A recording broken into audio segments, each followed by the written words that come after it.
नमस्कार बंधुरा आमी साथी आमार किचेनेर आबारो एक नतून रेसिपिते आपनादेर सबाइके स्वागत जानाई।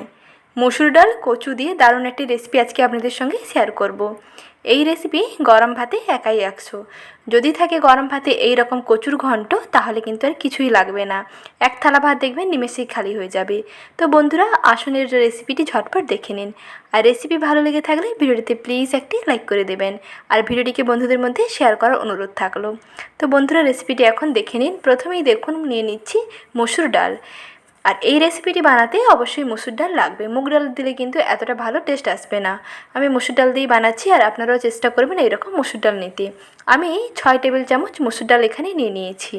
এখন জল দিয়ে প্রথমে ধুয়ে ভালো করে পরিষ্কার করে নিতে হবে। প্রায় 2 থেকে 3 বার এইরকম মসুর ডালগুলোকে জল দিয়ে ধুয়ে নিতে হবে। এতে যতক্ষণ না দেখবেন ডালের যে উপরে ঘোলা জলটা পরিষ্কার হয়ে যাচ্ছে ততক্ষণ পর্যন্ত কিন্তু ধুয়ে নিতে হবে। তারপরে এইরকম জল দিয়ে ভিজিয়ে রাখছি প্রায় 5 থেকে 7 মিনিট। এদিকে মসুর ডালটা ভেজানো থাক আর এদিকে দেখুন নিয়েছি কচু। এই কচুর ঘন্ট খেতে কিন্তু আমাদের সবার খুবই ভালো লাগে, তবে অনেকেই অনেক রকম করে বানায়। আমি যেভাবে বানিয়েছি তার সহজ একটা রেসিপি আজকে আপনাদের সঙ্গে শেয়ার করলাম। তো ভিডিওটি আপনারা দেখতে থাকুন। কচু ছাড়ানোর একটা অভিনব পদ্ধতি দেখে নিন। অনেকেই বটিতে কিংবা ছুরিতে ছাড়ালেও এইরকম চামচ দিয়ে কিন্তু খুব সহজেই ছাড়ানো হয়। আপনারা এটা একবার ট্রাই করে দেখতে পারেন।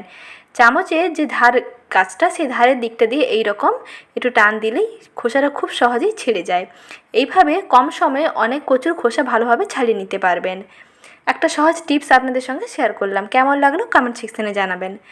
তারপরে কচুর খোসা ছাড়িয়ে ভালো করে ধুয়ে পরিষ্কার করে নিয়ে এইরকম কচুগুলোকে চাকা চাকা করে কেটে নিতে হবে আর একটু পুরু করে কাটতে হবে। দেখুন এইরকম চাকা করতে হবে আর পুরুটা এইরকম থাকবে। একটু পুরু করে কেটে নিয়েছি। কচু এদিকে কেটে কমপ্লিট করে নিয়েছি আর এদিকে দেখুন মসুর ডালটাও অনেকক্ষণ ভিজে রাখার কারণে অনেকটা ফুলে গেছে। এতে কিন্তু সেদ্ধ করতে অনেক কম সময় লাগবে। এখন কুকারের মধ্যে মসুর ডাল এবং কচুগুলোকে নিয়ে 2টো সিটি দিয়ে সেদ্ধ করে নিতে হবে। এর থেকে বেশি সেদ্ধ করবেন না, তাহলে কচু কিন্তু একেবারে ঘেটে নরম হয়ে যাবে। কচুগুলো একটু গোটা গোটা থাকবে আবার একটু নরমও থাকবে, এই রকম 2টো সিটি দিয়ে সেদ্ধ করে নিতে হবে। এখানে অল্প একটু জলও অ্যাড করে দিচ্ছি। সমস্ত কিছু দিয়ে 2টো সিটি দিয়ে আমি সেদ্ধ করে নিচ্ছি। কচুগুলো দেখুন সেদ্ধ হয়ে গেছে। এখন একটি পাত্রে নামিয়ে নিচ্ছি। কচু ও মসুর ডালটা এইরকম করে সেদ্ধ করতে হবে, এর থেকে বেশি ঘেটে গেলে কিন্তু ভালো লাগবে না। এখন একটি ম্যাশার দিয়ে একটু ম্যাশ করে নিচ্ছি। কচুগুলোকে ডালের সঙ্গে একেবারে বেশিভাবে চটকাবেন না, মোটামুটি একটু গোটা গোটা থাকবে, মুখের মধ্যে পড়বে, তাহলে দেখবেন খেতে ভালো লাগবে। কচু যদি বেশি ঘেটে যায় কচুর মধ্যে যে লালাগুলো আছে তাহলে কিন্তু ডালের মধ্যে একেবারে মিশে যাবে, তাতে ভালো লাগবে না। তাই একটু আলতো হাতে মেখে নেবেন। তারপরে দেখুন এখানে নিয়েছি চিংড়ি মাছ। এই রকম চিংড়ি মাছ দিয়ে কচুর ঘন্টটা বানাবেন, তাহলে টেস্টটা দেখবেন দারুণ হবে।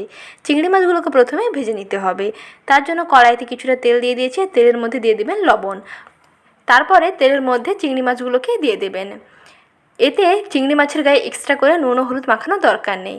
তেলের মধ্যে লবণ দিয়ে দেবেন, তারপর চিংড়ি মাছগুলো দিয়ে আর একটু হলুদ পাউডার দিয়ে দেবেন। তাহলে দেখবেন মাছের মধ্যে নুন হলুদ সম্পূর্ণ ভালোভাবে ঢুকে যাবে আর এক্সট্রা করে হাতে মাখানোর দরকার নেই। এইভাবে কিছুক্ষণ ভেজে নিয়েছি। কালারটা দেখুন খুব সুন্দরভাবে এসে গেছে। চিংড়ি মাছগুলো এর থেকে বেশি ভাজবো না, তাহলে কিন্তু শক্ত হয়ে যাবে, আর চিংড়ি মাছগুলো বেশি শক্ত হয়ে গেলে এটা আবার ভালো লাগবে না। তাই এই পর্যায়ে এগুলোকে কড়াই থেকে তুলে নিচ্ছি। দেখুন এই রকম ভেজে নিয়েছি। চিংড়ি মাছগুলো ভেজে নিয়েছি। এখন মূল রান্নাটা করে নিচ্ছি। তার জন্য কড়াই বসিয়ে দিয়েছি গ্যাস ওভেনের মধ্যে। কড়াই ভালোভাবে গরমও হয়ে গেছে আর দিয়ে দিচ্ছি সর্ষের তেল। সর্ষের তেল ভালোভাবে গরম করে নিয়ে একটি শুকনো লঙ্কা কেটে এরকম ফোড়ন দিয়ে দিলাম। আর তেলটা আমি বলে দিচ্ছি, তেল আপনারা আপনাদের পছন্দ মতো ব্যবহার করবেন, আর যে যতটা বেশি পরিমাণে কিংবা কম পরিমাণে খেতে চান সেই মতোই ব্যবহার করবেন। আর তেল গরম করে নিয়েই দিয়ে দিচ্ছি কুচনো পেঁয়াজ। পেঁয়াজ কুচিগুলোকে একটু লাল লাল করে ভেজে নিতে হবে।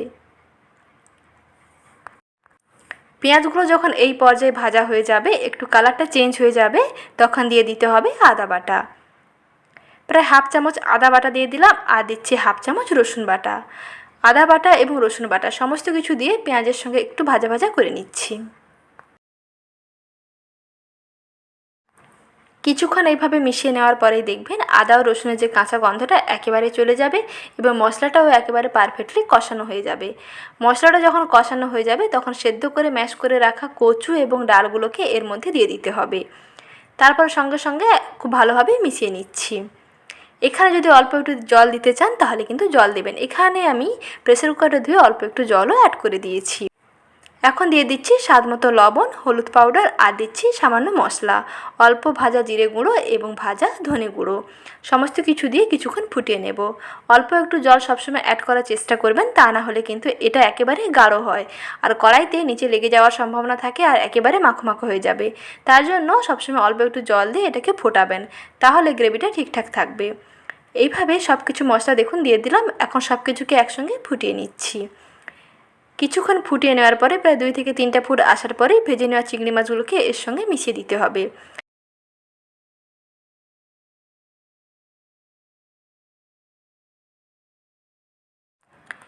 চিংড়ি মাছগুলো দিয়ে আবারও একটু নাড়াচাড়া করে নিচ্ছি। তারপরে সমস্ত কিছু একসঙ্গে মিশিয়ে নিয়ে একটু ঢাকনা দিয়ে একেবারে গ্যাসের আঁচটা কমিয়ে আবার 2 থেকে 3টা ফুট ফুটিয়ে নিচ্ছি। কিছুক্ষণ বাদেই দেখবেন একেবারে গাঢ় হয়ে মাখো মাখো হয়ে যাবে। চিংড়ি মাছগুলো দেওয়ার পরে গ্যাসের আঁচটা কমিয়ে প্রায় 2 মিনিট মতন ফুটিয়ে নিয়েছি। দেখুন এইরকম ঘন হয়ে গেছে। এর থেকে বেশি কিন্তু আর ঘন করব না। এখন একটি বাটিতে সার্ভ করে নিচ্ছি। কচুর ঘন্ট একেবারে রেডি। গরম ভাতে দারুণ লাগবে। অবশ্যই এইভাবে একবার ট্রাই করে দেখুন। আর আজকের এই সহজ রেসিপি কেমন লাগলো কমেন্ট সেকশনে জানাবেন। ভালো লেগে থাকলে লাইক, শেয়ার এবং চ্যানেল সাবস্ক্রাইব করার অনুরোধ থাকলো। ভালো থাকবেন, দেখা হচ্ছে নেক্সট ভিডিওতে।